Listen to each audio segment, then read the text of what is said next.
Well, I am Well, I am creating a new creating a new community called community called Quantum Quantum Networks, Networks, and the and purpose the of it is purpose of it is to really to really support support leaders in their leaders in their quest to quest create to create disruptive disruptive change. change.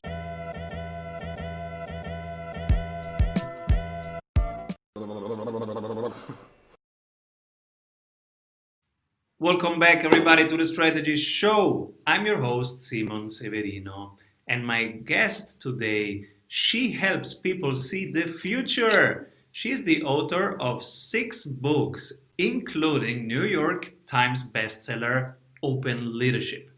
She's currently building Quantum Networks, a community for disruptive leaders like us. So, hello, everybody, Charlene Lee. Hi everyone. Hi Thank you for everyone. Thank having you for me. having me. So cool to have you here, Charlene. And what are you currently creating? Well, I am Well, I am creating a new creating a new community called community called Quantum Quantum Networks, Networks, and the and purpose the of it is purpose of it is to really to really support support leaders in their leaders in their quest to quest create to create disruptive disruptive change. change. Yes, this is us. This is everybody listening right now. So cool. And you have brought for us 3 very cool CEO tips. We will deep dive how to focus on your future customers, not these ones, how to create a movement that you lead, and why you should deal with flux. Super excited. So let's go into the very first one. Why shouldn't we focus on our current customers? Well, your Well, current your customers current are customers are wonderful. wonderful. They are They are profitable. profitable. They love They you, love you, but they but don't they necessarily don't represent necessarily the represent the future future because the because future the may or future may not may not include them. include them. And you And don't you know don't until know until you you look and look you and you check and check see what the and see what future the could future actually could hold. actually hold. So, how do you know what the future holds? Well, Well, the problem the with the problem with the future is that future it's is that it's uncertain. uncertain. And so And many so people many don't people want to don't want to go go and and explore it. explore it. So So one of the one of biggest the biggest problems problems is is to to figure out figure where that where future that future is. is. And so And so if you think if you about your think current about your current customers, customers, they they the echo is the really echo is really distracting to me. distracting to me. Let me Oh, just sorry. Let me focus a just little focus bit. a little Here bit. it's fine. All right. All right. Um, let me just do Let me this. just do this. All right. So All right. one of So the things one of when the you're things when thinking you're about the thinking about the future future is to know that know that whatever you're whatever working you're on working on today today probably isn't going to be what's going to work what's going to in work the in the future. future. And so And when you so start when you thinking about start what your thinking about what your future future customers could customers could want, want, it's really it's go and really go and explore who explore they could who they could potentially be. potentially be. It might be It your might current be your current customers, customers, but unless you but go unless and you go look and and look see where and it could see where it could potentially potentially change and change and go you to, you can't really can't know. really know. So the So most the disruptive most disruptive organizations, what they organizations, what they do do is to is go to and go and find find those those future future customers customers and look for and them, look for them, really really explore with them, explore with them, test it and test it see if and there's an see if there's an opportunity there. opportunity there. So So the problem the is most problem people is don't most do people that don't do that because they're because so they're so concerned that concerned their that their current current customers customers are going to are be the going to future be the future customers. customers. Before we go to the second CEO tip, how to create a movement, let's ask you the strategy award question.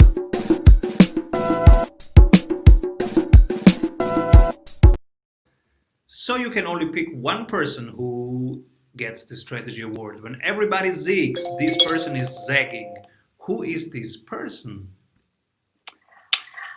Well, Well, the the person that I person that I really really admire admire and does and so does much so work much around this work around space this space is is well, I well, would say I would that it say has to that it be has to Jeff be Jeff Bezos, Bezos, not because of not what he's because of what he's done at done at Amazon, Amazon in terms of the in terms of the growth, growth, but in terms of but the in terms of the culture he culture has he has created there created there with the with the 14 leadership 14 leadership principles. principles. And the leadership And the leadership principles don't principles apply don't apply just just to to leadership. They leadership. really They do really want to do want to see that see everyone that everyone believes believes in those in those ideas. ideas.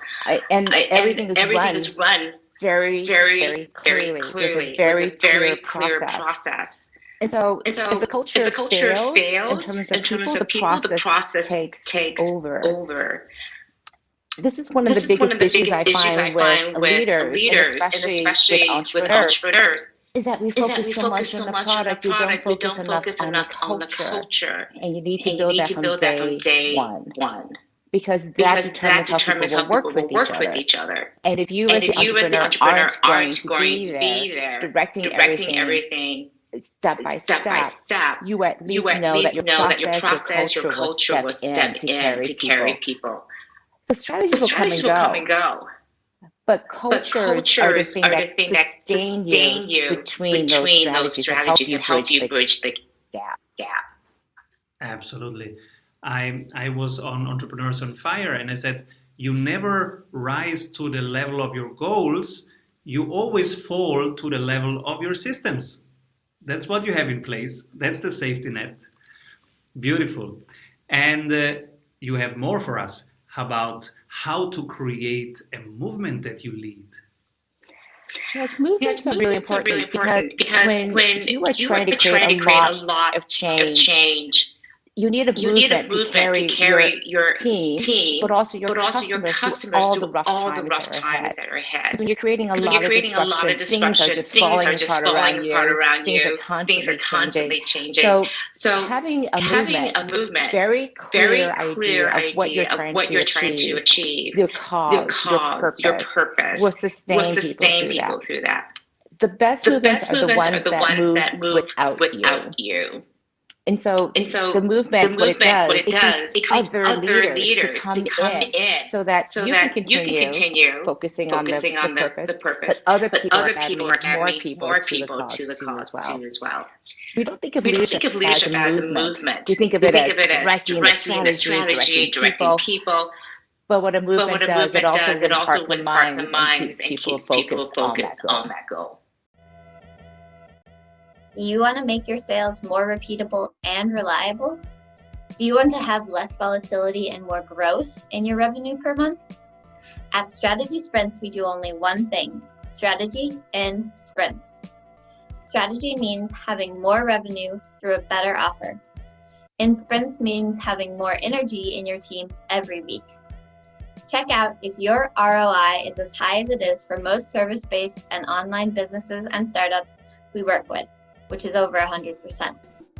You can see it in just 15 minutes by going to strategysprints.com/sales and completing our online exercise to know what your ROI would be with our accelerator program. We are ready to sprint. Are you? Absolutely. Would you like to get some questions from our audience? Would love We to. Would love to. We have how to show to the managers that disruption is a new reality and not a buzzword, how to get the buy-in. Right. Right. I think in many ways we've we been can think about disruption backwards. We keep We looking keep for looking some for some technology or technology or disruption to disruption create to create growth. growth. But it's actually But it's actually growth growth that is disruptive. So So organizations would get to the point of ready to go do something disruptive, and they run into this wall when they realize this is going this to is be going to really be really hard, hard, and they back and away. they back away. And so that's what happens when you have a great have a great idea. Your idea, leadership and your management sees this is going to be this is going really to be really hard. hard. They say They don't say want we to don't do want it. to do it. The best way to show them that this is the way forward is to again focus on that future customer. That future customer represents that growth. If you only focus on your current customer, by the time that future customer shows up and you start pivoting and moving, it's too late. So you have to make the changes today in order to meet that future customer at some point down the line. What I'm thinking right now is, how do I know who the future customer really is, and what if I make a mistake there? How can I de-risk this process? Well, here's a question. If you're in business, if you're an entrepreneur, you know you take on certain risks, and you know that you're never 100% right. That future customer, you will probably have like a 50% idea of who that person is, who that company is. But you don't need to wait for it to be 100% right. If you know you have an idea that's 50% this or maybe that, pick one. I call it the idea of a minimally viable data. Just enough data to choose between option A or option B. And then you go and figure out if it's right or not. as the future comes towards you, as you move into it, you will see, you will understand and experience which of these options are becoming the right one. But the worst thing you could do, the biggest mistake you can do is to stay exactly where you are. Because the future will pass you by. What are books that inspired you recently? I recently went back and read one of my favorite books. The one that I read when I was starting a new business, The 4-Hour Work Week by Tim Ferriss. It's a classic book. But I figured since I was starting this new venture, it was a good way for me to reconnect with the strategy, but also personal growth. But it was much more strategy for me to say, what is the most important thing to be focusing on? If I only had 4 hours a week, what would I be spending it on? We have a lot of people who are inspired by the 4-Hour Work Week and are reading it right now, so many years later. And did you find it still applicable? Of course, some parts changed, but did you find it still applicable? Would you recommend it? I do, because the major idea is that we get so caught up in what society and businesses tell us is the right thing to do.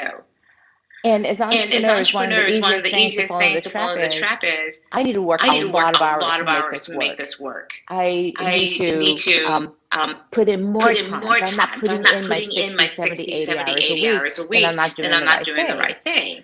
And I found myself moving into that space again, putting more effort into everything that I was doing. And it was a great reminder to step back and say, what is the most important thing? What are the one or two most important things that I have to focus on? Because if I don't do those things right, if those one or two things don't work out, and I get that, figure out what the right direction is, nothing else matters. Absolutely. So it was fun. It was doing a lot of extra work that wasn't relevant. Beautiful. Your third CEO tip is you better deal with flux and transform accordingly. Can you unpack that? Yes. So flux is this whole idea that things are constantly changing. Even if you don't change, the world changes around you. We saw a great example of that these past few months with the pandemic, economic uncertainty, social injustice. We can go on and on. So you have to deal with flux. It's going to find you. And the way I think about dealing with it is to have a culture capable of dealing with flux, not just thriving with flux. And what I found is that disruptive organizations have three key beliefs. The first one is they have a belief of openness, of transparency that creates trust and accountability. It also creates speed. The second one is a sense of agency that you as a team member, as a colleague, have the ability to act like an owner. Because you have all the information available to you because of openness, then you can take the right actions that are going to move the organization forward. And the third one is a bias for action. I talked a little bit about the minimally viable data, this concept that you can make decisions before you have all the information ahead of you, and to build that comfort with that. 99% of the decisions we make are reversible. And yet we act as if every single decision has to be 100% right before we can move forward. So these three beliefs together create a flux culture that allow you and your team to deal with all of that uncertainty and that flux. Powerful. 99% of our decisions are reversible, people. So we can test many more things and experiment much more and come back with the minimum viable data and then move it forward from there. Thank you so much, Charlene. How can people stick around and find you? They can find me at charlenely.com. That's my name. And there you can download many different resources to train assessment, your digital leadership. And And you can find also workbooks and a lot of courses too as well online. Beautiful. And who should be my next guest? I would recommend Whitney Johnson, who writes a lot about disrupting yourself. Because how to also build an AT. She has some wonderful work around how to apply disruption to yourself, but also to your organization. So the two of us talk a lot, as you can imagine, and trade ideas. Beautiful. Thank you so much, Charlene, for being here and sharing your journey and your wisdom with our community. And come back soon. Thank you very much for having me. We all know that working in sprints is better, but how do we know what we should work on? You're in luck because we have a 15-minute exercise that will give you complete clarity on where to take your project next. Go to strategysprints.com/sales to complete our short exercise and meet one-on-one with an expert sprint coach to identify your #1 bottleneck. Hey everyone, I hope you enjoyed that episode of the Strategy Show. Make sure to like this video below and subscribe so that you can stay up to date with every episode of the Strategy Show. Get daily CEO tips from CEOs for CEOs.